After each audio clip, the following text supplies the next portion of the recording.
স্বাগত সবাইকে।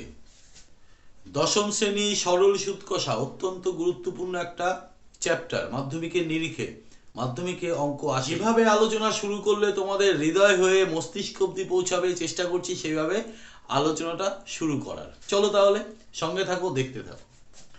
আমরা ব্যাংক নামক যে সংস্থা, তার কাছে দুটো উদ্দেশ্যে যাই। প্রথম উদ্দেশ্য, আমি ব্যাংকে টাকা জমা রাখতে চাই। আমি যে টাকা আয় করি তার কিছু টাকা আমি ব্যাংকে গিয়ে জমা দিয়ে আসি। কারণটা কি? কারণ ব্যাংক আমাকে কিছুদিন বাদে বা কিছু বছর বাদে আমাকে এক্সট্রা কিছু টাকা দেবে। অথবা ব্যাংকে আর একটা কারণেই আমরা যাই, সেটা হচ্ছে ব্যাংক থেকে আমি টাকা নিয়ে আসি। সেটা বাড়ি করার জন্য হতে পারে, ব্যবসা করার জন্য, অনেক কিছুর জন্যই হতে পারে। তাহলে দুটো ব্যাপার, একটা হচ্ছে জমা দেওয়া আর একটা হচ্ছে নিয়ে আসা। এই জমা দেওয়া হোক আর নিয়ে আসা হোক, এই টাকাটাকে বলা হয় আসল। কি বলা হবে? আসল। আসলকে আমরা পি হিসাবে চিহ্নিত করলাম। প্রথমেই বললাম, আমি যদি ব্যাংকে টাকা জমা দিয়ে আসি, তাহলে ব্যাংক আমাকে কিছুদিন বাদে বা কিছু বছর বাদে অতিরিক্ত টাকা দেবে। সেই অতিরিক্ত টাকাটাই হচ্ছে আমার কাছে এক্সট্রা পাওনা। সেই উদ্দেশ্যেই কিন্তু আমি ব্যাংকে টাকা রেখে এসেছি।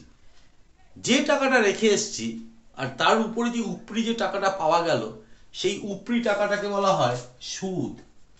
কি বলা হবে? সুদ। সুদ সমান সমান আই দিয়ে চিহ্নিত করলাম। এবার আমি সবসময় ব্যাংকে একটা কিছু নির্দিষ্ট সময়ের জন্য আমি রেখে আসি। যদি উল্টো করে বলা হয় যে ব্যাংক থেকে যখন আমি টাকা নিয়ে আসছি, তখন আমি কিছু সময়ের মধ্যে আমি শোধ করে দেবো, এই কথা দিয়ে আমি ব্যাংক থেকে টাকাটা নিয়ে আসি। সেই যে সময়, সেই সময়টাকে আমরা টি দিয়ে, হয়ে গেল। তাহলে সময়কে আমি টি দিয়ে চিহ্নিত করলাম। এইবার সবচেয়ে ভাইটাল ব্যাপার, এই যে আমি বারে বারে বলছি না, অতিরিক্ত টাকা দেবে আমাকে ব্যাংক যদি আমি জমা দিয়ে আসি, বা আমি যদি টাকা ব্যাংক থেকে ধার নিয়ে আসি, তাহলে আমাকে যখন শোধ দিতে হবে তখন এক্সট্রা কিছু টাকা, মানে যা ধার নিয়ে এসেছিলাম তার উপরে আরো কিছু টাকা আমাকে বেশি করে দিয়ে আসতে হবে ব্যাংকের কাছে। এই যে হিসেবটা কিভাবে হবে, এর তো একটা হিসেব আছে। সেই হিসেবের যে ব্যাপারটা, হিসেবটা এইরকম, যদি আমি 100 টাকা ব্যাংক থেকে যদি নিয়ে আসি বা 100 টাকা যদি ব্যাংকে যদি জমা রাখি, ঠিক 1 বছর বাদে আমাকে একটা এক্সট্রা টাকা দেবে। এই যে 100 টাকার 1 বছরে যে পরিমাণটা টাকাটা দিতে হবে, সেইটাকে বলা হয় সুদের হার। এইটারই উপরে ব্যাংক হিসেব করবে আমার টোটাল কত টাকা উপরি আমাকে ব্যাংক দেবে জমা রাখার ক্ষেত্রে, অথবা ধার করার ক্ষেত্রে ব্যাংকে কত টাকা ফেরত দিতে হবে। তাহলে সেটাকে বলা হবে সুদের হার।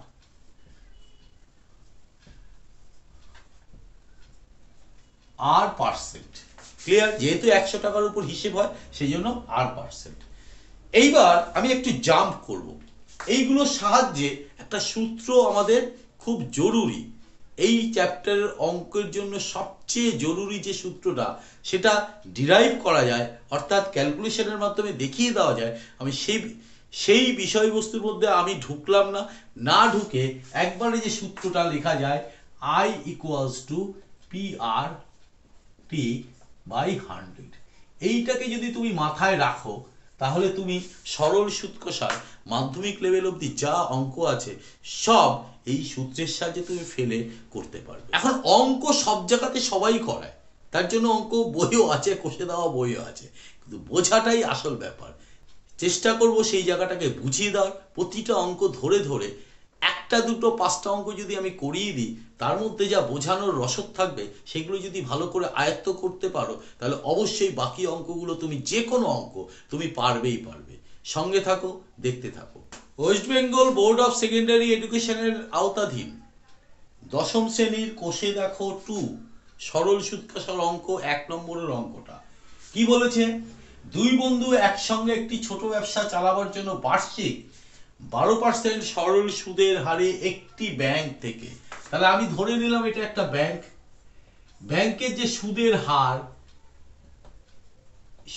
12%। ক্লিয়ার? দুই বন্ধু তার ওই ব্যাংক থেকে টাকা নিয়ে এসছে, কত টাকা? 15,000 টাকা, তাই তো? কত দিনের জন্য নিয়ে এসছে? নিয়ে এসছে হচ্ছে 4 বছরের জন্য। 4 বছরের জন্য। তাহলে 4 বছরের জন্য যদি আনেই, তাহলে তারা যখন ফেরত দেবে তাহলে একটা সুদ দিতে হবে। ধরে নাও সেই সুদটা হচ্ছে এইটা, তাহলে আমাকে কি বের করতে হবে? এই আই বের করতে হবে। ফ্ল্যাট সূত্রে ফেলে দিলেই আয়টা বেরিয়ে যাবে। তাহলে এখানে আসল এই কথাটা লিখবে, না হলে কেটে দিতে পারে পরীক্ষায়। আসল পি ইজ ইকুয়াল টু 15,000 টাকা হয়ে গেল। আর কি দিয়েছে? সুদের হার। সুদের হার আর পার্সেন্ট ইকুয়ালস টু 12%, এটাও হয়ে গেল। তারপর হচ্ছে সময় is equal to T is equal to 4 বছর, তাই তো? তাহলে 4 বছর। সুতরাং আই ইজ ইকুয়াল টু, এবার তুমি সূত্রটা লিখতে পারবে, যেহেতু এখানে পি মানে কি, আর মানে কি, টি মানে কি তুমি বলে দিয়েছো। তাহলে পি আর টি বাই 100 বসিয়ে দাও। আই ইজ ইকুয়াল টু কত? 15,000। ভীষণ সোজা অঙ্ক। আর হচ্ছে কত? 12। টি হচ্ছে কত? 4।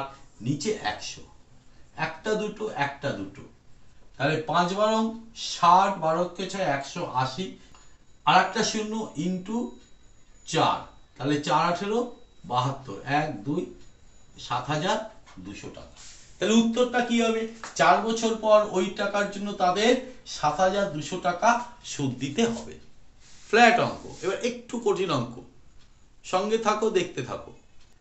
বার্ষিক 5.25% সরল সুদের হারে 3,200 টাকা 2 বছরের জন্য ধার নিলেন। একদম প্রথম অঙ্কটার মতো, শুধু শেষে একটু অন্যরকম হবে। কি সেটা? আসল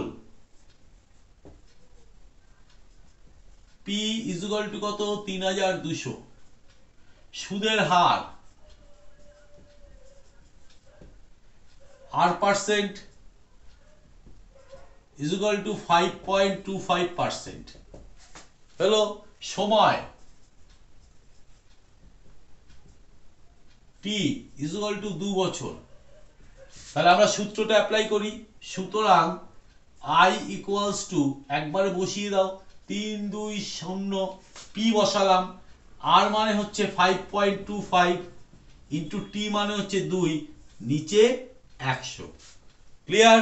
তুমি এইটাকে তুলে দাও, আবার একটা 100 আনো, ক্যালকুলেশন ভালো করে শেখো। একটা একটা একটা একটা, নিচে যদি শূন্য থাকে কখনোই ডিস্টার্ব করবে না, সুবিধা হবে ক্যালকুলেশন করতে। দেখো এখানটায় 2 5 দুগুণে 10, 2 দুগুণে 4 একে 5, 5 দুগুণে 10, গুণ 32, নিচে 100। এইবার একটা শূন্য তুমি কেটে দিতে পারো। তাহলে থাকলো হচ্ছে উপরে গুণটা করে দিই। উপরে গুণ করলে হবে 3360 বাই নিচে 10, আবার এটা কেটে দাও, তাহলে 336 টাকা।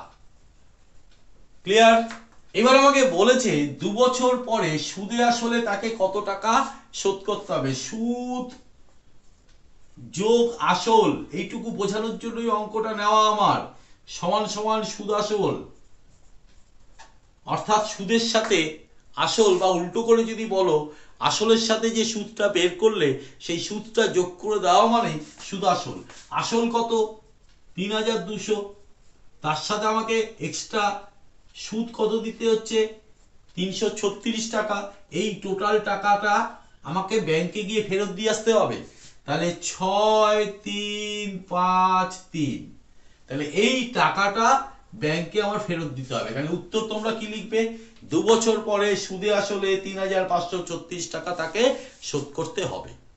পরের অঙ্ক ভীষণ একটা ইম্পর্টেন্ট অঙ্ক, মাধ্যমিকের যে 2 নম্বরের প্রশ্ন হয় সেখানে চলে আসে। দেখতে থাকো কিভাবে করতে হয়। প্রথমে একটা ভাষার দিকে একটু নজর দিই। কি ভাষাটা? কত বছরে দ্বিগুণ হবে? তোমাদের নিশ্চয়ই বাবা মার কাছ থেকে যে গল্পগুলো শোনো, অভিজ্ঞতা আছে যে আমি কিছু টাকা বা বাবা মা কিছু টাকা ব্যাংকে রেখে আসলে বেশ কিছু বছর বাদে ওই টাকাটা বেড়ে গিয়ে ডাবল হয়ে যায়। যদি উদাহরণ নেওয়া হয়, জাস্ট উদাহরণ, অঙ্ক নয় কিন্তু, 100 টাকা যদি আমি রেখে আসি, বেশ কিছু বছর বাদে ওটা 100 অর্থাৎ 100 ডাবল কিন্তু টাকাটা হয়। তার মানে সেই কথাটাই আমরা বলতে চেয়েছি যে কত বছরে দ্বিগুণ হবে। টাকা যেটা আমি ব্যাংকে রেখে আসলাম, সেই টাকাটা আসল যেটা, সেটা তো কখনো বাড়ে না। ব্যাংক কি করে বাড়াবে? কখনোই সম্ভব না। ব্যাংক টাকাটাকে কিভাবে বাড়াতে পারে? যে টাকাটা আমি জমা দিয়েছি তার উপর শুধু সুদ দিচ্ছে, সুদ দিচ্ছে, সুদ দিচ্ছে, প্রতি বছর সুদ দিচ্ছে, দিতে দিতে দিতে দিতে আমি যে টাকাটা রেখে এসেছিলাম সেই টাকাটা যদি সমান সমান হয়ে যায় তাহলে কি হলো? সুদ যতটা আসল ততটা, অর্থাৎ একসাথে জুড়ে দাও কথাটা, সুদে আসলে দ্বিগুণ। তার মানে যা আমি আসল ধরবো তাই হবে আমার সুদ। তাহলে ধরি আসল ইকুয়াল পি, সুতরাং সুদ কি হবে? সুদ সমান সমান পি এই অঙ্কের ক্ষেত্রে। এইবার কি হয়েছে? সুদের হার সমান সমান কত? 6%। ঠিক আছে, এইবার আমাকে বের করতে হবে কি? টি। ধরি, এখানে আবার ধরি লিখে নেবে দরকার হলে, ধরি সমান ইকুয়াল টু টি।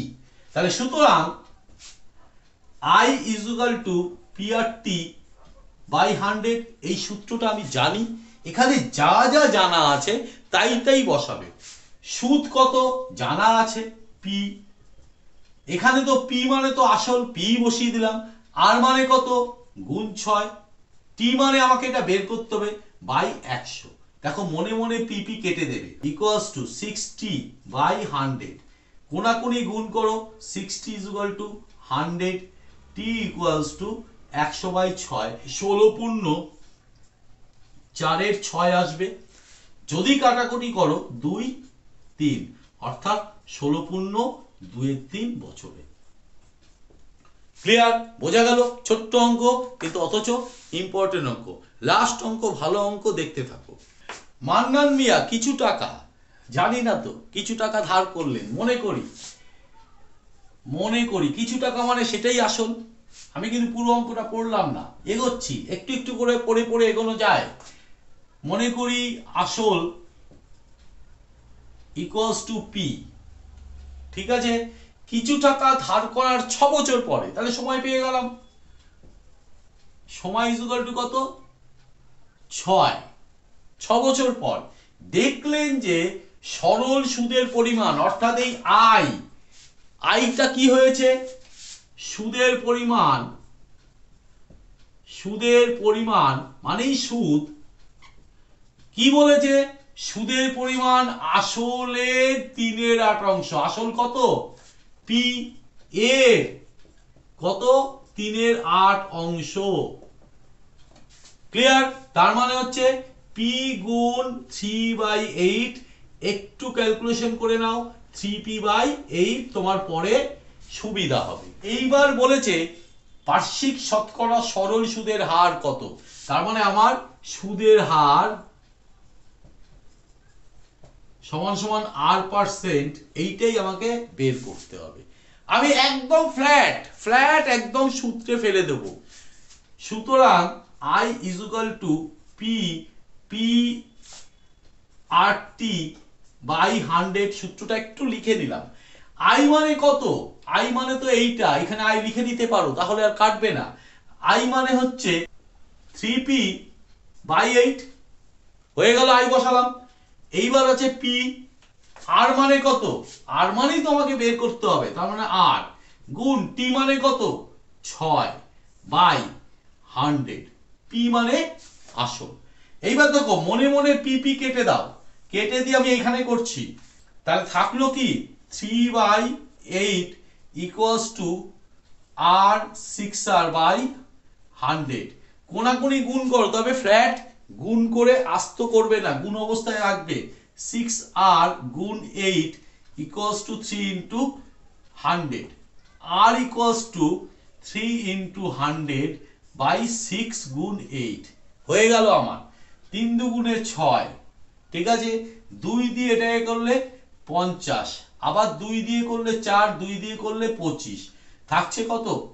থাকছে হচ্ছে r ইকুয়াল টু 25/4। এটাকে তুমি যদি ভগ্নাংশে নিয়ে যাও, মিশ্র ভগ্নাংশে, 4 6 26, উপরে 1 নিচে 4, তাহলে আমি উত্তরটা যখন লিখবো, বার্ষিক শতকরা সরল সুদের হার কত? 6 পূর্ণ 1/4%। আবার এই ভিডিও নিয়ে আবার এই রকম অঙ্ক নিয়ে আগামী 2 বা 3টে এপিসোডে আবার আসবো। আজকে এই অবধি থামতে হচ্ছে, লং ভিডিও করাটা কখনোই কাম্য না। যদি ভালো লাগে তবে লাইক, কমেন্ট এবং শেয়ার করো, আর চ্যানেলটিকে সাবস্ক্রাইব করো নতুন নতুন ভিডিও পাওয়ার জন্য। সাবস্ক্রাইব করে বেল আইকন বাটনটি প্রেস করে দেবে, অল নোটিফিকেশন চালু করে দেবে। আজকের জন্য আমাকে এখানে থামতেই হচ্ছে। আজকের জন্য টাটা, বাই।